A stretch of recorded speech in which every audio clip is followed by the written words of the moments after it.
again for the Author Stories podcast, where I bring you the story behind the stories and the storytellers. This is author Hank Garner, your host for the show, as always. And you can find all of the archives for the show at hankgarner.com.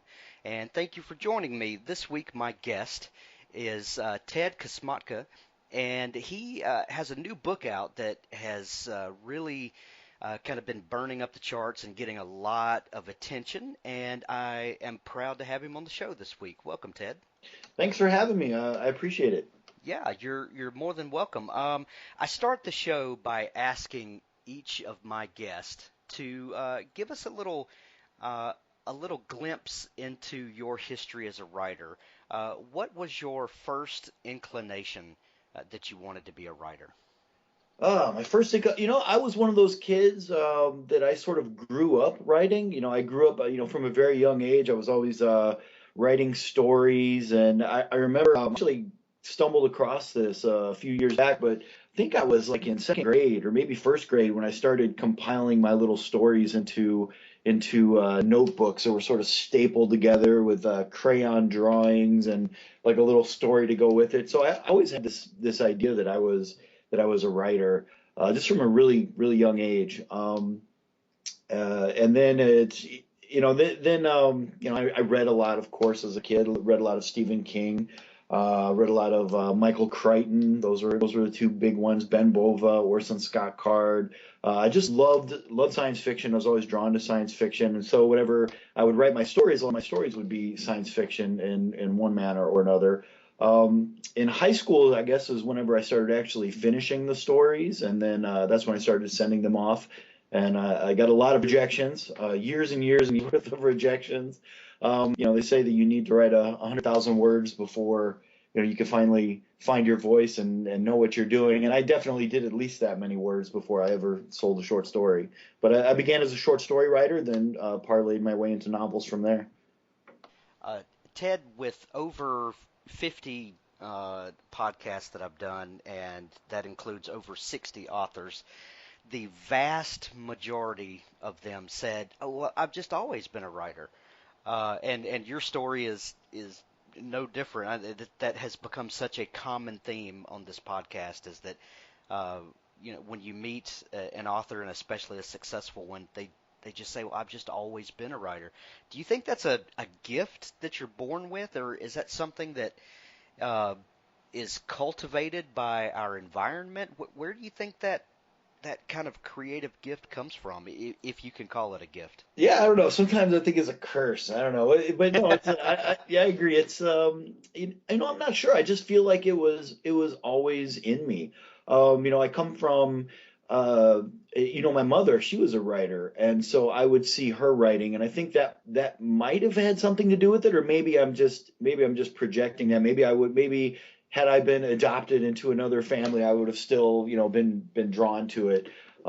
That's always a possibility as well. It's really hard to say, but yeah, just from an early age, to me, it always made me feel better, right? So it was sort of like, I always felt the calmest after I had written something. So if I write, if I'm bothered by something, or if I'm agitated or distracted, whatever's going on in my head, I found it, from a really early age, that if I could just sit down and write out, even if it was just a page, I'd feel better for the rest of the day. And it almost became like this, I don't know, like a form of meditation or something. I don't know. At a young age, I don't think I would have ever used those words, but I remember being like 13 or 14, and I would go outside in the backyard and I would shoot baskets, and I would bring this notebook with me. And so I shoot baskets, and I'd make 4 or 5 baskets, and then a sentence would pop into my head, and I'd write it down, and maybe I'd turn that into a paragraph, and then I'd come to a spot where I didn't know what to write next. So I'd go shoot more baskets, and I'd sort of be daydreaming while I was shooting baskets, and I would just do that for hours. And it was this and I can't imagine what that must have looked like to other people. Like, what is this crazy kid doing? He's shooting baskets and writing in a notebook. But it would be these like crazy little science fiction stories I'd be writing while I was shooting baskets. And then at the end, I'd do that for a couple of hours, and I feel great. It was a way to sort of get my thoughts down, and then I'd feel better.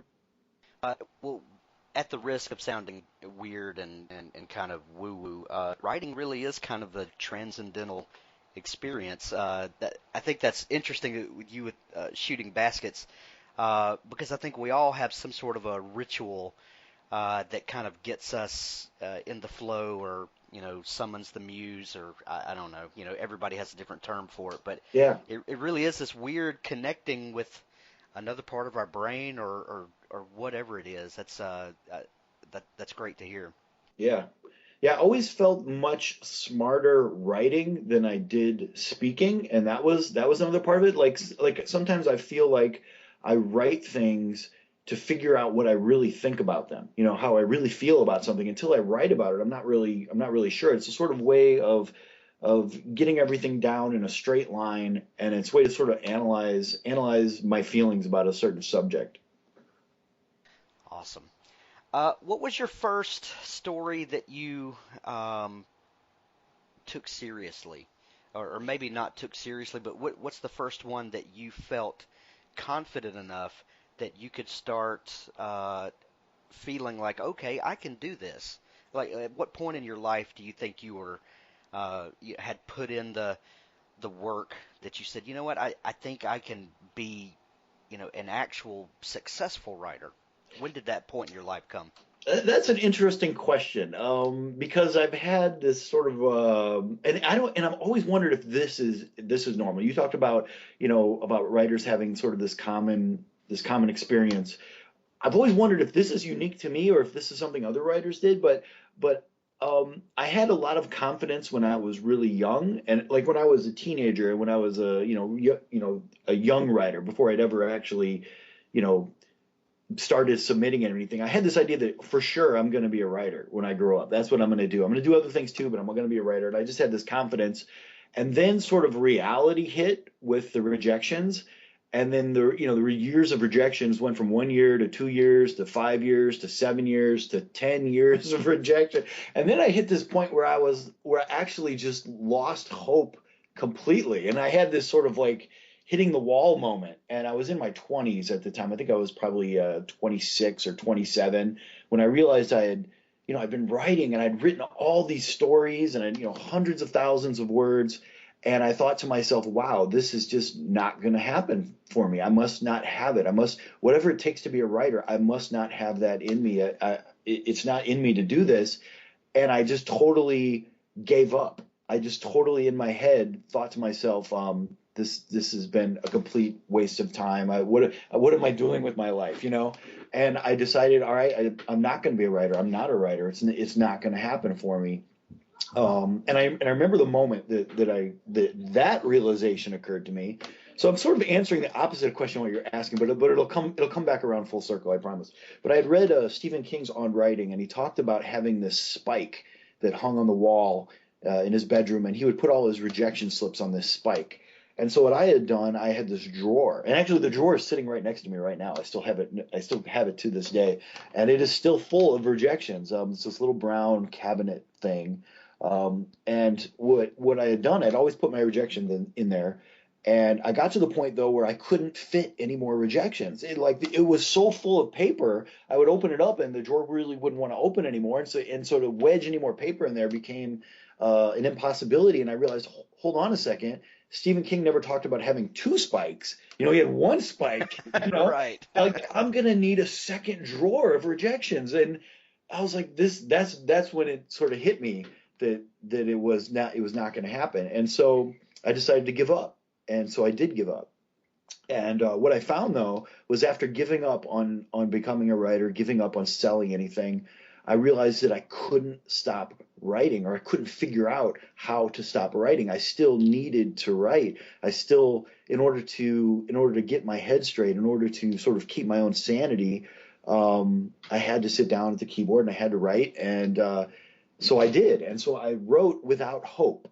I wrote without any ambition of actually selling anything. And what I found was that changed my writing. And I remember the very first story that I wrote after I gave up, and it was called The God Engine. And instead of, up to that point, I'd been writing with editors in mind. I'd been writing with the audience in mind. I'd been writing what I thought would sell or what might catch, an editor's attention.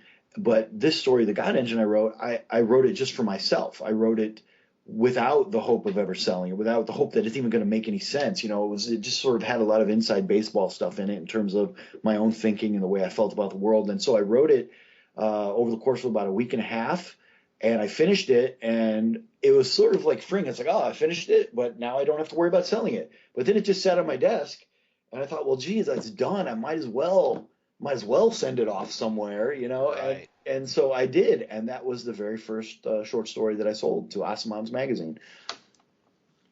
So at that point, when you sold a story, what did that do for your morale? I mean, Oh, obviously it it went through the totally roof.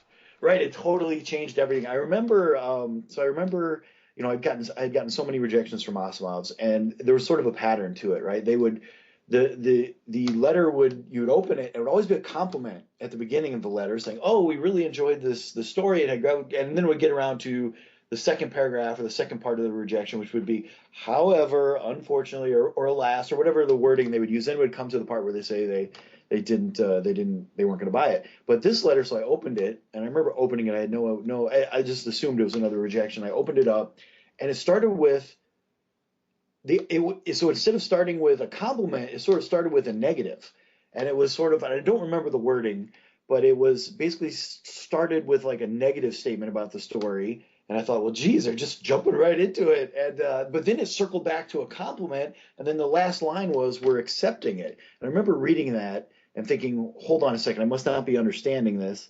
And so I read it. I read it again, and I was just very confused. And I was like, it seems like it's saying they're accepting it, but my mind literally could not understand or could not compute that. And so I read it really slowly a third time, really concentrating on every single word. And I got down to that last sentence, and I realized there's no other way to interpret this other than they're accepting the story. And I remember I jumped in the air. I jumped so high. I remember seeing the ceiling in like from a perspective I had never seen before. I remember just my eye just sort of noted the texture of the ceiling as my face, got closer to it than it had ever gotten before. I'd never, I don't know, it's just one of the happiest moments of my life. It was literally one of those bucket list things. I've been trying for just years and years and years to sell the Asimovs, and then when they finally accepted it, it was one of the happiest moments of my life, and it changed everything. So immediately after that, I sort of had this new energy, and I just wrote another story, and they accepted my second story. Then I wrote another story, and they accepted a third one, and then really it's just been I've been off and running since then. I've been really fortunate in being able to sell most of the stories that I've written since that point. Uh, that is a crazy story, but is not atypical of a lot of other writer stories. And I've had a couple of interviews where uh, a couple of authors have just kind of fallen into success. Uh, One in particular comes to mind where this couple were in serious financial straits, and they thought, well, we can write some stories, and they started doing that, and found almost immediate success, and just everything is just rainbows and sunshine. But that is the exception to the rule. Far more often, uh, we see authors that work at their craft and really struggle to make that to get that recognition, and it's always at the point uh, where it's like, you know what, I'm gonna let the art be the art, and it's gonna do whatever it's going to do, and I'm gonna stop putting this pressure on it, Right, and then right. there's something magical that happens when. Do you think that's us, that we are shaping the stories by putting too much pressure on them, and when we take that pressure off, that they begin to breathe and become whatever it is they're going to become? I do. I think there's something to that. In my case in particular, the point where I gave up on selling anything, and I just sort of let the stories be what they were. I was no longer trying to find a market. I was no longer writing for a market or writing for an editor or writing with a specific sale in mind or anything like that. And what I think that did, by just sort of letting the story do whatever it wanted to do, um, I think it made the story different, and it made the story stand out. And I think that's and it's sort of like finding your voice. You're no longer trying to match yourself to something else. Instead, you're just letting it be what it's going to be, and it makes it unique and it makes it different. Then the key is, after you found that, is to not lose it. To not once you manage to sell something and you sort of figure out the voice that's allowing you to do that, is to not then go, all right, now I have to write for a market. Now I have to write with editors in mind or thing like that. To sort of grab onto that and hold that and say, I'm writing for the story. I'm writing for the reader, not the editor, not market, not the not the larger, not with the idea of sales in it. Yeah. So this story, The God Engine, it gets published. Hmm. How does this change your writing path? You had given up, said I'm not going to put the pressure on this, but I can't stop writing because that's what writers do. And then I accidentally get published. Then how does that change your mindset from there on? Well, what I did was I decided that I wasn't going to go back. I wasn't going to go back to the way I had been writing. I looked at it as an epiphany, and I decided, right, I'm going to continue writing with the same idea in mind, that I'm not going to focus on selling anything. I'm not going to focus on that. I'm going to write it for myself. I'm going to write it as an exploration of an idea. And so I guess the thing that was different was I found that it's really interesting to point your stories at longstanding mysteries in science. So like, for myself, the stories that I think are best are whenever I'm arguing with myself about a scientific topic. So, Gut Engine was really, to me, arguing with myself, nature versus nurture argument. And so I took sort of both sides of the argument and sort of used the story as a way to think about it, because I'm very conflicted about that whole thing. I mean, any argument that's been around in science for 100 years, it usually means there's truth to both sides of the argument. And, story is a great place to explore that. And so for my next story, I did the same thing. And that's sort of been my path ever since then, is sort of point my stories at these sort of long-standing arguments where there's truth to both sides of the argument, and then use the story to explore it. So even my novels are the same thing. My first novel, The Games, was really me also exploring the nature versus nurture argument, the idea of genetics, how much of who we are and what we are is shaped by our genetics, and how much is our environment. It's also an exploration of morality. Is something, if something, the idea I wanted to explore is, what if something that is totally immoral and disgusting actually brings about some sort of benefit? Can the good side of something outweigh the bad side, even if it's terrible? And the thing is, I don't think there is like a solid answer to that. And so, if there is a solid answer, and suddenly the story becomes boring, and you're preaching to the choir, you're preaching an idea, and that's something I never try to do in my stories, because I don't really write a story unless I'm conflicted about it. Gotcha. You talked about wrestling with some scientific questions. You have a background in science, don't you? I was reading through your bio, and man, you've had an interesting life. It has definitely been a writer's life. I've heard that before, that writers tend to have a lot of different jobs and a lot of interesting jobs, and I think that's been my case, partially due to restlessness, partially due to just luck. But yeah, so in college, I had this I was a biology major, chemistry minor, and I had this idea that I was going to go into maybe genetic counseling. But I was always really fascinated by genetics. But what happened was, so I was going for a minor in chemistry, though, because I wanted to be more marketable and actually be able to make sure I could get a job when I graduated. But what happened was, my father died when I was a junior, and there just was no money. I had just reached a point where just it was not possible for me to go to school anymore. I had to get a job and work and support myself and somehow find a way forward. It was sort of like a collapse of everything. And so what I did was, I went to the counselor at my college, and I said, all right, I have X number of credits. I need to cash out these chips. What can I get with this number of credits I have already? And they said, well, we can give you an associate's in biology. And I said, I'll take it.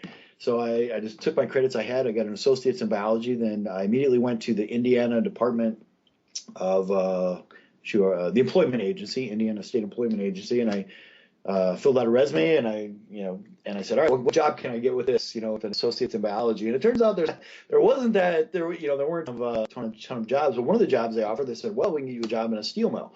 And I said, I'll take it. And so I immediately then applied at LTV Steel, and I was lucky enough to get a job at LTV Steel, and I was hired as a laborer in the blast furnace department, specifically in the sinter plant. So for the next and that was my life for the next 4.5 years. So I started as a laborer, and just basically they gave me a shovel and they told me where to dig, and I would dig and I would shovel coke onto conveyor belts and various materials that went into the center oven, and I just basically just dug and just put the stuff on conveyor belts, and it was in the summers it was boiling hot, and in the winters it was freezing cold, and it was, but it let me survive, and it was a way to support myself. And then while I was doing that, I was writing. So I did that for a while, and then I saw a bid came open in the chem lab at the same company, and I thought, wow, I wonder if I could transfer over into the chem lab. So I actually signed the bid, and then they brought me in for a math test. In order to transfer into the chem lab, you had to be able to pass this math test. So I passed the math test, and then I transferred into the chem lab. And then within 6 months, I was actually running a spectrograph. And so I ran this sort of machine that tested the samples. And then I ended up working in the chem lab for a couple of years and while I was working at the chem lab, then I finished up my bachelor's degree. And I did that a semester or a course at a time through correspondence courses. So I think I had 12 credits left I needed for my degree, and so I would take one class a semester. So it took a couple of years, and I was glad I did, because then shortly after I finished that degree, then I assumed I was going to stay at LTV forever, but then they went bankrupt. So then I sent my resume around, and I got hired by U.S. Steel, and I worked in the laboratory at U.S. Steel for 4 years.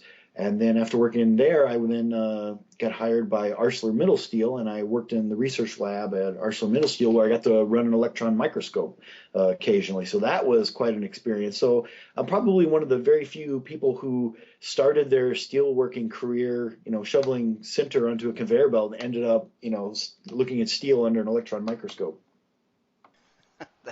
That's crazy. But that's awesome. Like you said, the writer's life is one that ultimately benefits us later, because we've a lot of us have done a lot of different things, and that just increases our palette to be able to paint from, so to speak, if you want to use Right. that metaphor. It's like having multiple lives. I feel like I've had 3 lives already. It seems like, just the different paths I've taken in life. What are some of the jobs you've had over the years?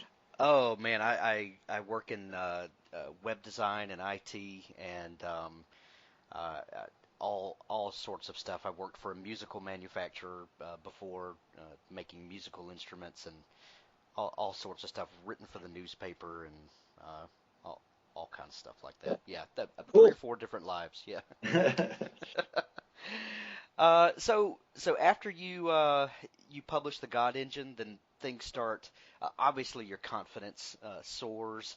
And how long was it until the next story gets picked up and you start kind of becoming uh, a regular with getting your stories published?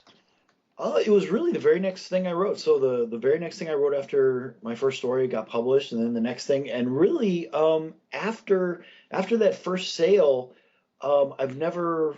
I don't think I've ever had a story that I didn't manage to sell somewhere. I mean, I might get rejected at a certain market, but then I would send it to the next market or the next, and then it would end up selling. So I've published in Asimov's, FNSF, Idiomancer, Lightspeed Magazine, uh, Nightmare Magazine. Um, I've been really fortunate, and I think the next sort of step that changed things was when my short stories started getting picked up in Year's Best anthologies. And so my stories would start getting reprinted. And that was sort of an exciting thing, because I realized, oh my gosh, I'm getting paid twice. So I would write a story, and I would get paid for the story to get published. And then someone else would pay me a second time to reprint it. And I was like, I didn't even realize how that worked or how that happened. Or I guess I never really thought about that. I've been so focused on just selling something for the first time. It never occurred to me to even think about what happens with reprints. And so, so far, I've been reprinted in 9 Year's Best anthologies. And those have been great. I've been reprinted in China, in Italy, and just basically all over the place, and that's been really exciting. And I'm assuming that these are all short stories, Yes, yeah, short 10 stories. 10K words or so or shorter.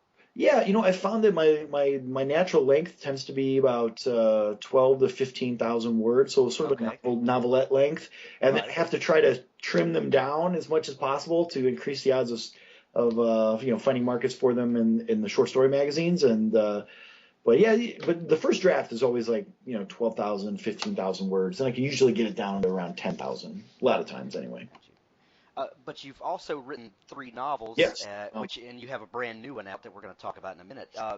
Talk a little bit about that switch from the 10 to 15K, natural writing length to extending that out to novel length of 50 to 100,000 words. What is that process for you uh, like, and do you is it a conscious effort in the beginning, or is it the story starts unfolding and you say, okay, well, this is going to be short, or no, this one is going to need more room and space to get the story out?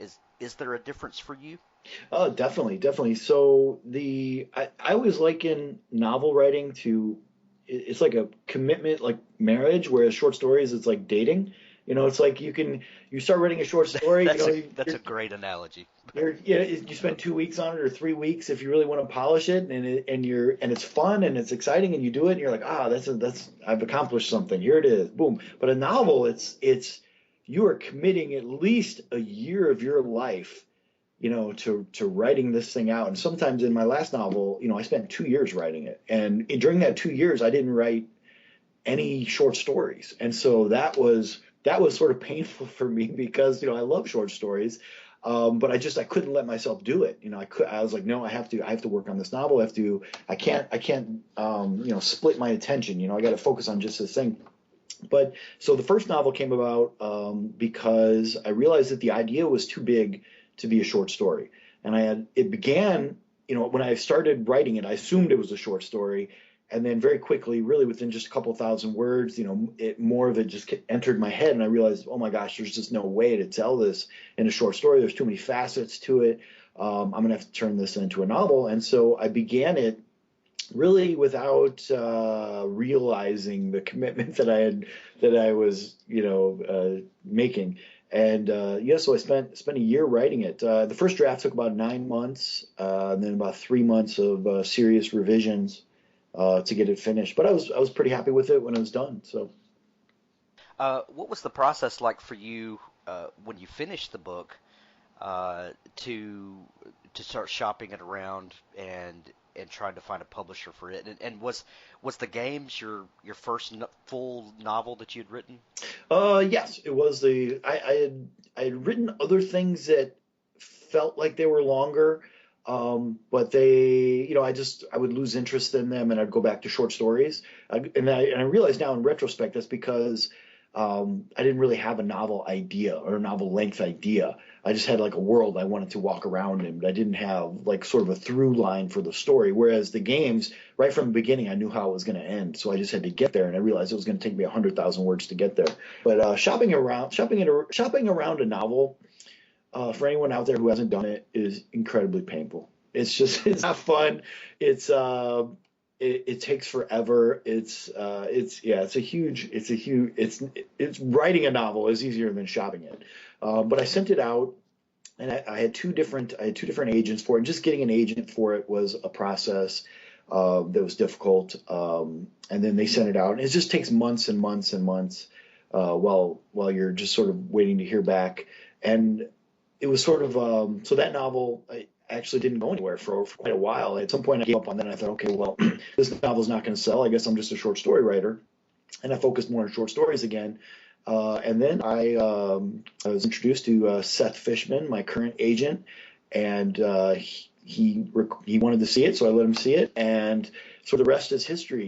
He read it and he told me that he thought he could sell it, and I said, all right, well, if you think you can sell it, go ahead, give it your best shot. And then he sold it pretty quickly then, and it's sort of gone on from then. So then I wrote a second novel, and now recently a third novel.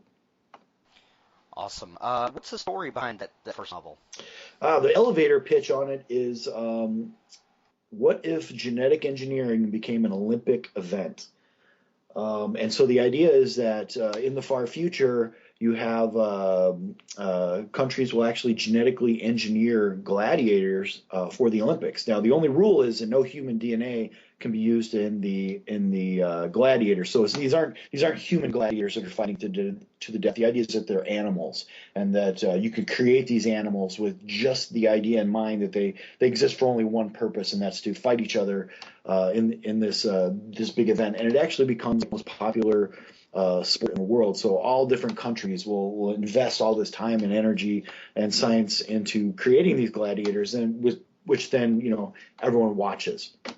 And sort of the moral argument is that all this attention and all this focus on genetics actually produces a lot of breakthroughs. Genetic engineering becomes like this great thing that's able to help people, and it contributes to medicine, and it contributes all this money, and it's this economic engine. So there's all these benefits out of it. But then on the other hand, it's sort of like this horrible blood sport. And so that there was that aspect that I was balancing in the novel.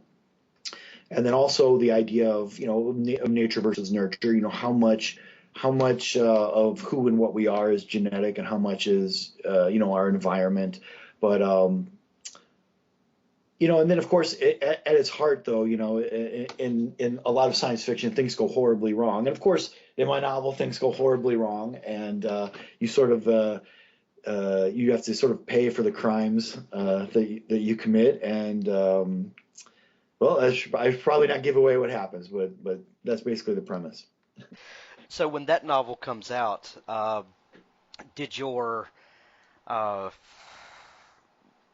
did you start thinking in terms of okay, I'm going to pursue novel writing primarily now, or I'm going to keep writing my shorts and just kind of mix it up? Does your idea of what you do change by publishing that first novel? I think it did, because I had been aware that short stories are, in a lot of ways, it's like a small pond. Short story writers, if all you do is write short story writers, I mean, it's difficult to sort of get a lot of traction, in terms of a career. I mean, you can't really make a living on it. It's just difficult. You're not widely known. Basically, you'll have like a sort of a small group of people who are aware of who you are. You'll have other writers who are aware of who you are. But it's difficult to actually make a career as a short story writer. Unless you're someone like Ted Chiang, who's just like an utter genius, and everything he writes is amazing. But it's sort of a more difficult path for sure. But whereas novel writers, it provides a way to, if you're good at it, you can develop a fan base, you can develop, it can become a livelihood, and that was sort of my goal. And so I wanted to get better at writing novels and improve my craft, and to hopefully, be able to make a living at it, and do it professionally. And what about your second novel? How long did it take between that first one and for Prophet of Bones to kind of come about? Uh, this one got picked up by Henry Holt and Company, didn't it? Yes, it did. Yeah, it took about a year to write. And it was another novel where I was sort of arguing with arguing with myself about different scientific problems, sort of long-standing scientific problems. So in addition to being interested in genetics, I'm very interested in archaeology. And around this time, whenever I wrote the novel, there was the discovery of the Flores Hobbit. I don't know if you know how much you know about archaeology or how much you follow it, but basically there was this sort of amazing discovery on the island of Flores in Indonesia, where they discovered the skeleton of a woman who had lived about 17,000 years ago. So relatively speaking, not very far back in the past. But she was only 3.5 feet tall, and there was a lot of argument about where exactly the skeleton fit into the larger scheme of things in terms of human evolution. I mean, so you have one scientific camp who is saying this is just a pathological, anatomically modern Homo sapien. This is just us, but it's someone who has, some sort of pathological condition. And then you have this other sort of scientific camp that's saying, no, no, this is an offshoot. This is something that's split off from humanity, hundreds of thousands of years ago, or maybe even millions of years ago. This is, maybe this is Australopithecus that sort of survived somehow, or maybe this is an offshoot of Homo erectus. Whatever this is something that's very, very different and isn't human. And so I was fascinated by the fact that you could have two sort of camps of scientists who study the exact same bones, but come to such widely divergent opinions on it. And it seems like, if the bones exist, if you could reach out and touch them, if you could study them, if you could measure them, there would have to be a way to sort of come to a conclusion about which one is right. But that didn't seem to be happening at all at the time that I was writing this. And so I knew I wanted to write a story about it. And then I decided to couple that with another aspect. And so I decided to write. So the novel is an alternate history where I grant young Earth creationists their argument, just sort of as an intellectual exercise. So the idea that the Earth really is 5,000 years old. So it was a question of what would have happened if, when carbon-14 dating, when all these sort of radiometric dating techniques were invented, if they had actually shown the Earth to be 5,000 years old instead of what they show it to be in our world, which is millions of years old. What if it had come back with a young Earth? So I grant young Earth creationists their argument, but with one caveat, and that caveat is that all the fossils stay the same. So the fossil record is our fossil record. You still have the dinosaurs, you still have Homo erectus, you still have Neanderthals, and you still have this Flores hobbit. And so the novel follows one of the scientists who is working on this dig, and they are discovering this Flores hobbit. And so now you have to sort of figure out how this strange little hobbit creature figures in the larger scheme of things if we're actually dealing with sort of a young Earth and what that means. And the idea that I sort of center around is the idea that, a young Earth in a lot of ways would be a more disturbing idea than an old Earth, because then you would have to wonder, what are these things? Why are they in the ground? What were they? What happened to them? And so it ends up being a scientific thriller. And so there are people who don't want the truth revealed, and our hero is in lots of trouble and running for his life very quickly. And I just sent that to my Kindle as we were sitting here. Oh. That sounds amazing. I can't wait to dig into that. Oh, cool. So, did you get any feedback from people on that story idea?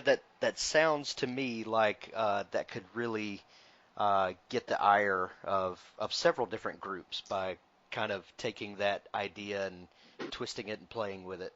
Yeah, I was wondering if that would happen. I would wonder if it would cause any controversy. I was kind of hoping it wouldn't. I'm not a controversy chasing guy. I write Right. I write really, as I said before, just as a sort of way for me to think about things. And so I was fortunate in that, yeah, no one really seemed irritated or angry about it, so that was good. I grew up. I grew up. I went to a Catholic school growing up, so that was sort of always in my background. And then I was I'm also fascinated by science, and so to me it was a natural thing to try to sort of push the two together and try to see where they break and where they don't break, and where the interesting stories lie. But yeah, there wasn't really a lot of or any controversy about it as far as I know. And at least I never stumbled across any. That's great. I love to hear that. I love the idea of being able to kind of look at, turn things around and look at them from a different perspective, and hopefully gain some understanding from the other sides by taking their point of view. And that's a great exercise. See, you said it way better than I did, but yeah, that's I gotta remember how you said it. That sounded better. So you have a brand new book out, just a couple of weeks out. Yes. The Flicker Men. Tell me about the Flicker Men. The Flicker Men. It is my quantum mechanics thriller. So, which is just an awesome explanation. Quantum mechanics thriller. Go ahead. Yes. So it's quantum mechanics. So I remember first becoming interested in quantum mechanics in high school, and my first exposure to it, I remember I was reading about the double slit experiment and the way quantum mechanics work, and I just sort of bounced off it because I remember thinking, I think I see what they're saying happens here, but that can't be right. I mean, it can't really work that way. Quantum mechanics can't possibly be what this seems to say it is. And I sort of bounced off it and drifted away from it. And but with the idea in the back of my head that one day I'm going to return to this and really pay attention, figure out what they're really saying happens here. So I remember in college I stumbled across it again and I decided, all right, this time I'm gonna get to the bottom of this quantum mechanics stuff and figure out what there really is saying happens here. And so I really sort of dove into it, and I realized quickly that no, I had the right idea back in high school. It really is that weird. Like it really is that counterintuitive. It really is that impossible. What they're saying happens seems to really be happening, and I hadn't misunderstood it at all. I just sort of doubted that could be the reality of the case. Uh, and so then after that, I really became sort of obsessed with the idea, because it's almost like it's like a thorn that's in your brain, and it's always there in the back of your mind, and you're thinking to yourself, how can this be? How can reality be what it seems to be? This doesn't make any sense. And sort of the experiment that reveals it the clearest is the famous double slit experiment. The idea that all matter around us is both particle and wave. And it is very counterintuitive. It is. I mean, how can something be both a particle and a wave at the same time? And then the weirder thing is that um, is our observation and the fact that we measure it can actually change it. So, if we're not looking, if we're not measuring it, we can show experimentally that like things like electrons, will behave as waves. However, as soon as you hook up a detector and start measuring it, then you can actually cause it to behave as a particle. But how does it know? How does the world know? How does an electron know? How does it know? And so that's the thing that my mind kept returning to. And so I always knew I wanted to write a story about it. And I knew it was going to be a long story, and it was going to probably be a novel eventually. But it was, I decided, and I actually wrote it as a short story first. So the short story was called Divining Light. And it's really just me sort of arguing with myself and talking to myself about this experiment and sort of doing it in narrative form like I always do. And so I set it in a laboratory, and without giving too much away, but it's basically there's a scientist who's sort of had a mental breakdown because he's been working with quantum mechanics for so long, and he sort of has hit the wall in terms of trying to integrate his understanding of quantum mechanics with his everyday reality. He realizes it's broken. He realizes reality is broken and there's something seriously wrong. And so what he does is he's sort of washed up, and he decides that all right, his career is over. Things are over for him, but what he's going to do, he's going to set up this double slit experiment because although he's been working in quantum mechanics for a decade, he's never actually seen that experiment run in real life. He's worked on other things. This is a famous experiment. You don't need to do it, but he decides, what, my last thing that I'm going to do in science, I'm going to set this thing up and I'm going to run this experiment. And when he does, he actually comes up with an idea, a way to sort of tweak the experiment and change it slightly. And that sort of opens up Pandora's box. And he makes a discovery that he didn't expect to happen, and it changes everything, and it changes the whole world actually, and so then it becomes a very different book after that. Dang it, you made me buy two books Oh, today. That's that sounds awesome, and you actually got a review in the New York Times for that, didn't you? yeah, I did. That totally shocked me. I was not Man, that I is was not crazy. expecting that. Yeah, that was a good day. Yeah, I did not expect it. And then so there's this terrifying thing that happens when someone emails you and says, Ted, oh my gosh, you've been reviewed by the New York Times. And so the first thought is excitement, like, holy cow, how did this happen? Then of course the moment of terror, what if it's a bad review? Oh my God. Right, and you're terrified to click the link to Right. see what. So but I clicked it, and it was a very positive review, sort of a glowing review. So I was that definitely made my month for sure. Yeah, I read the review and I was like, oh man, that's awesome. That's so cool.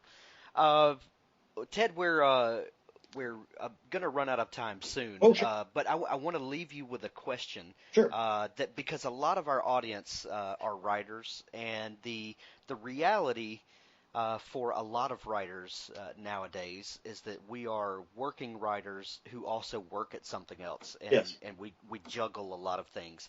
As someone who has been plugging at this for quite a while, and has been successful in publishing with your short works and now your novels, while also maintaining a day job and a family.